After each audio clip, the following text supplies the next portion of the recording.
Our new anime begins with our protagonist, An. Standing at the edge of a cliff, tired of the world and overwhelmed by despair, he decides to end his life, believing he is the weakest in existence. As he takes the fateful leap, we rewind to the past to understand how he arrived at this moment. An was once part of a party with two individuals, Zoid, a magician, and Jolene, a swordsman. Together, they descended into a dungeon to hunt monsters and earn money. The trio successfully defeated a giant rat, but the task of salvaging its valuable parts fell to An. As an appraiser, a low common class job, An was tasked with identifying and extracting useful materials. Zoid mockingly referred to An as a trash picker, a term commonly used to demean appraisers. In this world, one's status and future are determined at birth. The goddess of light grants individuals their job, while the goddess of darkness bestows their skills. While skills can be trained and leveled up, the assigned job is permanent and passed down through generations. The society is divided into three classes: rare classes like merchants and strategists, high common classes with combat roles, and low common classes, which include appraisers and farming-related jobs. An, born into a low common class family, lost his parents early in life and was unable to continue the family business. With no other options, he became an adventurer despite his appraiser status. Unlike combatants, appraisers were often looked down upon since their skills could be replicated by magic tools and guilds. This made An a target of ridicule and mistreatment, particularly by Zoid, who hired An specifically to avoid getting his own hands dirty. After defeating the giant rat, An noticed its tooth was valuable, but struggled to pry its mouth open. He asked Zoid for help, but Zoid sneered, insisting An do it himself. With no choice, An complied, enduring the insults and humiliation. However, deeper in the dungeon, they stumbled upon a dead hellhound. Zoid, elated by the potential loot, ordered An to extract its parts. An, however, found the situation suspicious. Finding a dead B-rank monster without any signs of battle was unusual. He tried to warn Zoid and Jolene, but they dismissed his concerns, threatening to withhold his share of the earnings if he didn't comply. Reluctantly, An obeyed, but as they ventured further, they found an entire horde of dead hellhounds. Zoid and Jolene celebrated their apparent luck, while An's instincts screamed that something was wrong. His suspicions were confirmed when the real perpetrator of the carnage emerged, a monstrous creature far beyond their capabilities. Chaos ensued as Zoid and Jolene attempted to fight, but quickly realized they were outmatched. In desperation, Zoid ordered Jolene to cast a paralyzing spell on An, using him as bait to escape. Jolene complied without hesitation, and the treacherous duo fled, leaving An to face the horde alone. The monsters descended upon An, tearing into him as he lay paralyzed. The excruciating pain eventually broke the spell, and An managed to throw his bag forward, using its contents as a distraction to flee. However, his escape route was destroyed by the very couple who betrayed him. Left with no way back and monsters closing in, An found himself at a dead end, a sheer cliff before him, and death behind him. Overwhelmed by regret for his weakness and the cruel life he'd endured, An chose to leap off the cliff, embracing death on his own terms. As he fell, memories and regrets surged through him. However, instead of meeting his end, An awoke in a mysterious place. A beautiful girl appeared, gently kissed his forehead, and disappeared. When he fully regained consciousness, he found himself beneath the world tree, a colossal tree of legend. The tree was thought to have withered long ago, yet here it stood, vibrant and alive. Its water droplets, known to cure all diseases, poured down on An, healing him completely. Scholars had long theorized that the world tree still existed, as it was believed to be the source of the mana in the atmosphere. Though countless expeditions had sought it, none had succeeded, until now. An, overwhelmed with gratitude, thanked the tree for saving his life. He briefly thought he heard a voice, but dismissed it as his imagination. Realizing he couldn't stay forever, An resolved to find a way out of this uncharted territory. However, just a few steps into his journey, a sudden slash severed An's ear, followed by another attack that cut his fingers. He was ambushed by an S-class monster, a creature of immense power. The monster toyed with An, torturing him for its own amusement. As he lay helpless, the creature prepared to deliver the final blow. But before it could, a death bear, a monstrous predator, appeared and crushed the S-class monster in a brutal attack. The death bear then turned its attention to An, mauling and blinding him in a savage assault. Just as it was about to kill him, An was miraculously saved by an unknown figure at the mysterious girl's request. Once again, An awoke beneath the world tree, his body fully healed. This time, he finally saw the girl, a stunning and enigmatic elf who had been watching over him.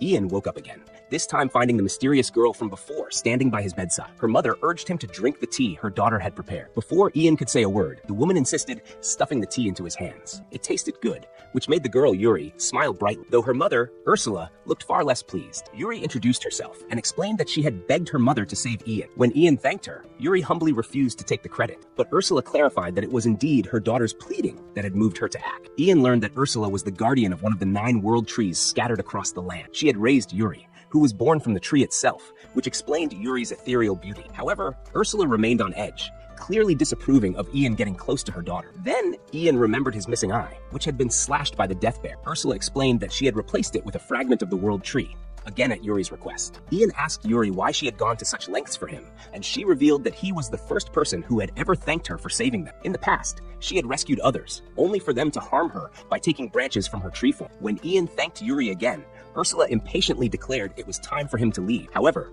Ian's weakened state made it clear that he wouldn't survive. Despite this, Ursula was unmoved until Yuri pleaded with her, tears streaming down her face.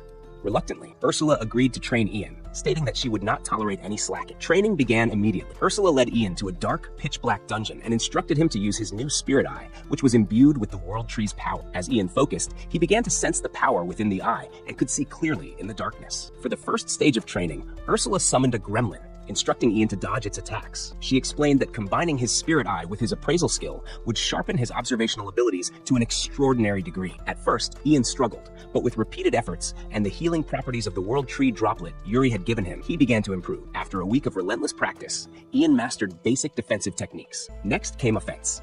Lacking combat skills, Ian was initially unsure how to proceed, but Ursula handed him a wooden sword crafted from one of Yuri's branches. She warned him not to break it. Ian's first attempts to counter the gremlin's attacks failed. However, with Ursula's guidance, he learned to use his spirit eye to observe the gremlin's movements in slow motion. This allowed him to land a decisive blow, defeating the creature and earning his first victory against a monster. But there were many more gremlins in the dungeon. Over time, Ian developed his skills, eventually learning to use his appraisal ability to copy the gremlin's unique techniques. The process was grueling, causing him immense pain, but the World Tree droplet allowed him to push through. Finally, Ursula decided Ian was ready for advanced training. She allowed him to copy her own powerful skill, Scar Incantation, which allowed spells to be cast instantly with just a thought. While Ian initially struggled to handle the immense power of the ability, he gradually adapted, training his magic reserves until they could sustain the skill. After a month of relentless training, Ursula deemed Ian ready to face the Death Bear once more. Ian was nervous, but Ursula's confidence in him gave him the courage to step forward. The battle was intense. Ian's initial attacks missed, and his spells barely scratched the beast. However, he combined his spirit eye and newly learned techniques, using close quarters wind magic and relentless fireballs to wear the creature down. Though the fight was reckless and chaotic, Ian finally landed the decisive blow, bringing the Death Bear down for good. As the battle ended, Ian stood victorious, battered but proud of his growth. His journey was just beginning, and greater challenges awaited. And with that, our episode ends. Stay tuned for the next chapter of this thrilling anime. Don't forget to subscribe to the channel and hit the bell icon to receive updates. Until next time, take care and see you soon. Ursan Nevan was ready to leave, but as a parting gift, Ursula asked Yuri to give him the spirit core of the World Tree. She had already infused one in his eye, and this second one held Yuri's power. Although Ian hesitated to accept, Ursula explained that once he died, the core would return to the World Tree. Reluctantly, Ian agreed, and the core was infused into his eye. But then something unexpected happened. Yuri suddenly vanished and reappeared inside his eye. The spirit core had created a link between Ian and the tree, allowing Yuri to stay with him as a companion. Excited, Yuri offered her healing powers to assist Ian. Unsure how Ursula felt about the situation, Ian watched as Ursula explained she had done this for Yuri, giving her the chance to experience the outside world. As another gift, Ursula etched a new mark on Ian's hand, which worked as a storage spell. She also provided materials to forge a powerful sword, but in a surprising twist, she stabbed it into Ian's eye, binding it to him. Lastly, Ursula handed Ian a philosopher's stone, which created a permanent link with her. Now, she could see everything Ian experienced, and warned him not to try anything with Yuri. Ian asked Yuri what she wished to do once they reached the surface. Yuri expressed her desire to see her family, explaining how the World Tree, once a single entity, had been split into 9 branches and hidden in various dungeons. Determined to make her wish come true,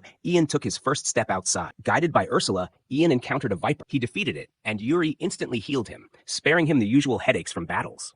Soon, Ian came across an ominous door, sensing it would lead to something dangerous. His instincts were correct. It was the dungeon's boss room. Inside, the dungeon itself revealed its dark nature. It consumed humans to sustain the boss, powered by a spirit core at its center. The fight was intense, with Ursula guiding Ian through every move. The boss landed a heavy blow, but Yuri's constant healing kept Ian in the fight. Using acid venom from a previous battle, Ian dissolved one of the boss's arms, throwing it into a frenzy. At this point, Ursula granted Ian permission to use the ultimate spell she had taught him. Ian trusted her guidance, unleashing a massive fire blast that obliterated the golem, leaving nothing behind, not even ash. The battle won. Ursula examined the spirit core, recognizing its similarity to the World Tree core. She offered to use it to enhance Ian's powers, and he agreed. With the core's infusion, Ian's eye evolved into the Spirit God Eye, capable of further leveling up by absorbing labyrinth cores. The dungeon sealed itself, ensuring no one could reach the World Tree again, allowing Yuri to live in peace. Finally, Ian and Yuri stepped into the outside world. Meanwhile, in a tavern, Zoid entertained the crowd with a dramatic tale of how he heroically sacrificed himself as bait to save Ian. However,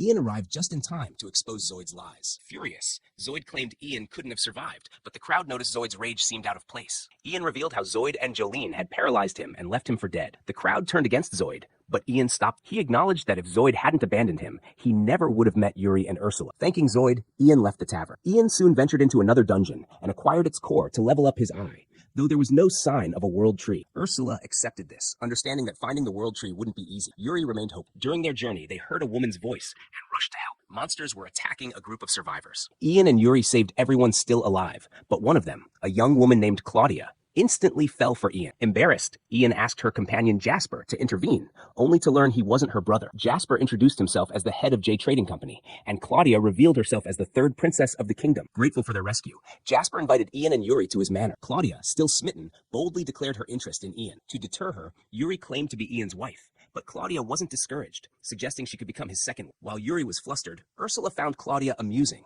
thinking she'd made a new friend. At the manor, Jasper revealed his true intentions. He recognized the spirit core in Ian's eye and recounted the legend of the World Tree's power, which was used to seal away the demon. Jasper wanted the spirit core to protect it in his collection. Though Ursula considered the idea, Ian refused. Instead, they decided to remain friends. Before parting, Ian asked Jasper about other spirit cores. Jasper shared what he knew, but the location he revealed was highly dangerous. With their next destination set, Ian and Yuri prepared for the journey ahead. Ein hurried over, knowing that Yuri's sister could be here. Since Yuri is a world tree, that meant the other world trees were her siblings. However, he quickly hit a dead end. Ursula, unfazed, told him to touch the wall. It was actually a gateway into the dungeon. The dungeon had its own atmosphere, but Ursula immediately saw through it. It was just a high-level illusion, though an incredibly massive one. Meanwhile, Yuri's sister, Pina, had already noticed their arrival. Yuri was eager to meet Pina immediately, but Pina, being her usual mischievous self, insisted they reach her by making their way to the end of the dungeon. She claimed she couldn't leave her place, so they had to come to her instead. The only issue? Pina had personally set up countless traps throughout the dungeon. It was a dangerous path, and she was particularly worried about Yuri's boyfriend. Yuri blushed at this, but Ein was more than ready for the challenge. Confident in her traps, Pina took a front row seat, fully expecting to enjoy the show. However, Ursula warned Ein about the dangers ahead, and he decided to speedrun Pina's trap game. To Pina's horror, Ein breezed through every obstacle with ease. Pina, watching helplessly, pouted as all her hard work was destroyed in an instant. Yuri still believed her sister was just being playful, but considering the deadliness of the traps, he wasn't so sure. To clear things up, Pina announced that anyone who hit a trap would simply be thrown out of the dungeon. So no actual life-threatening danger. Just then, an S-rank monster appeared, attempting to knock them out with sleeping gas. Unfortunately for the beast, Ian had a resistance skill, rendering the gas useless. Then, he was suddenly attacked out of nowhere, an enemy using stealth, but Ein also had an ambush nullification skill. On top of that, he had Fortress mode active, making him practically invincible. Pina was still convinced her stealth monsters wouldn't be detected, but Ursula had already pinpointed their locations. Ein took them down effortlessly, even copying their skills in the process. Poor Pina. But she wasn't done yet. She unleashed another wave of monsters. They died instantly. Realizing there was no stopping Ein, Pina slumped in defeat. Meanwhile, elsewhere in the same dungeon, Zoid, the notorious backstabber, was fuming. Ein had survived and exposed his betrayal to everyone, ruining his reputation. Making things worse, Jolene, his crime partner, played the victim card, claiming Zoid had forced her to paralyze Ein. As a result, all the blame fell squarely on Zoid. Desperate to redeem himself, Zoid took on an S-rank monster hunt mission, hoping a big victory would restore his standing. Unfortunately, he immediately fell into a spike trap and was thrown out of the dungeon. But Zoid refused to give up. He kept trying. Eventually, he stumbled upon a crocodile-like monster. It was way out of his league. Lena, his companion, told him to just give up. But even after the monster crushed his hand, Zoid refused to surrender. That's when Ein showed up. In a single swing, Ein effortlessly killed the monster. Zoid was in shock. Ein, however, simply healed Zoid, knocking him unconscious and asking Pina to eject him from the dungeon. Finally, Ian and his team reached the boss chamber. The only way to meet Pina was by defeating the final boss. However, defeating it would also seal off the world tree. Ursula reassured Ein that as long as the dungeon core remained intact, they wouldn't have any issues. Upon entering the chamber, Ein quickly realized something. The ground beneath them was the boss. They were standing on top of a massive turtle. Ein launched a fire spell at it, but it had no effect. The turtle counterattacked, but Ein fought back. Still, nothing seemed to be working. Then, Ein noticed some fireballs and water balls were hitting random spots in the room. Realizing the trick, he stood directly beneath the boss, waiting for it to attack. The moment it tried to crush him, he saw through the deception. Just an illusion. Dispersing the illusion, he finally saw the boss's real form. A tiny, adorable turtle. For once, Ein had defeated an enemy entirely on his own. However, upon using his appraisal skill, Ursula noticed something odd about the creature. But before she could say anything, Ein found himself unable to attack it. It just looked too cute and innocent. Instead of killing it, Ein turned to Pina and emotionally guilt-tripped her into surrendering. Defeated, Pina finally opened the door to her home, reuniting with Yuri after hundreds of years. Pina, of course, couldn't help but tease Yuri about having a crush on Ein. Yuri, too easy to read, was flustered, but deep down she was overjoyed to see her sister again. Then Pina asked if she could tag along with Yuri. Happily agreed, and Ein had no objections. Suddenly, the baby turtle transformed into a woman, Kuro, Pina's guardian. The moment Ursula saw her, she became visibly nervous. The most polite Ein had ever seen her. Ein asked Kuro for permission to take Pina with. Surprisingly, Kuro had no objections, but in return, she wished to join them as well. She handed over her Philosopher's Stone, revealing that she possessed the barrier skill. Ein was more than happy to have her on board. As a final gift, Ein absorbed Pina's spirit core, leveling up his eye ability once again. Yuri was delighted, and even Ursula thanked him. With Pina now part of the team, they had 6 more sisters to find. But for now, their journey continued. Episode 4 ends here. Stay tuned for the next episode. And don't forget to like, subscribe, and hit that bell icon for more updates. Until next time. The anime opens with the Demon King summoning what are said to be the 4 strongest generals in his demon army. The first is Aladora, the warrior of hell. The second is Silid, the grand mage of storms. The third is Gnome, the earth fortress. Lastly, there is a newly appointed general who appears shocked and bewildered by his sudden arrival, Fuchimura, the director of operations, who turns out to be the protagonist of the story. The scene shifts to Uchimura's past. He was once a simple office worker, full of hope and ambition to achieve great success. Unfortunately, things didn't go as planned. His colleagues were promoted one after another while he remained overlooked and unappreciated. A turning point came when his manager transferred him overseas to a factory still under construction, an infamous location known as a graveyard for failures. Fuchimura moved to the new town with a glimmer of hope. When he reached out to his manager for help, he was met with anger and accusations of wasting company resources. Despite this, Fuchimura refused to give up. Determined to succeed, he poured all his efforts into revitalizing the factory, doing everything himself from organizing to cleaning and more. Over time, his hard work paid off. The workers began to respect and support him, and the factory started to thrive. Just when things were finally improving, an unexpected blow came. His manager decided to transfer him to another factory in a different country. Devastated, Uchimura questioned the purpose of his efforts. One day, while lost in thought on the street, a motorcycle suddenly hit him from behind. In that moment, he found himself transported to the realm of the Demon King. At first, Uchimura believed he had landed in hell. The Demon King welcomed him warmly, calling him by name. Shocked, Uchimura asked how the Demon King knew his name. The Demon King confidently replied, "Of course I know you, I summon you here." He explained that after reviewing Uchimura's professional history, he was certain Uchimura was the perfect candidate to become the 4th general in his army. But Uchimura, still conflicted, responded that joining the Demon King's army sounded like a descent into the depths of the underworld. However, the Demon King interrupted, assuring him, "I'll provide you with all the benefits and perks you could ask for. You'll have complete freedom to choose anyone you want to work under you, and your salary will match that of top executives in your world." Uchimura was taken aback by the offer, struggling to process what he was hearing. The Demon King added, "If you're not satisfied, I'll send you back to your world." Relieved by the Demon King's respect for his autonomy, Uchimura began to reconsider. The other generals, however, protested. They voiced their disbelief that a weak human like Uchimura could ever become a general in the demon army. Uchimura thought to himself that they were probably right, but the Demon King remained unfazed.